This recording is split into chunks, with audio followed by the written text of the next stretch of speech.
Mistra vaibalõhn ja staatilise elektri sutsakad toovad nostalgiapisara silma nii mõnelgi.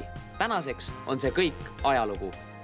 Raasikul tegutsev Mistra Autex AS on omal alal kõva tegija.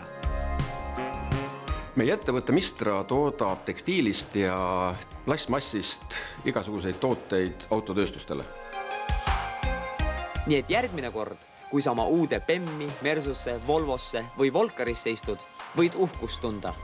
Tõenäoliselt on selle polster toodetud just Raasikul. Jah, me teeme ka Eesti-siseselt mitmesuguseid vaipkatteid, on need siis kas näitustele, on nad suurüritustele, on see Eesti Vabariigi vastuvõtud, on need vibed, on need muud üritused, jah, sinna ka meie katted lähevad. Ööpäevaringselt toimiv Raasiku tehas pakub tööd üle 300 inimesele. Väga suurt rõhku pööratakse ka kohaliku eluolu edendamisele. Ma arvan, et Raasikul ei toimu ühtegi asja või ühtegi üritust, on see siis valla organiseeritud või valla allüksuste organiseeritud, kus me ei lööks kaasa. Mistra Autex on tõeline Raasiku valla metseen. Toetatakse kõikvõimalikke ettevõtmisi ja abivajajaid. Olgu nendeks siis Aruküla filmifestival, lasteaiad, vähekindlustatud pered, kirik või ümbruskaudsed käsi- ja jalgpalliklubid.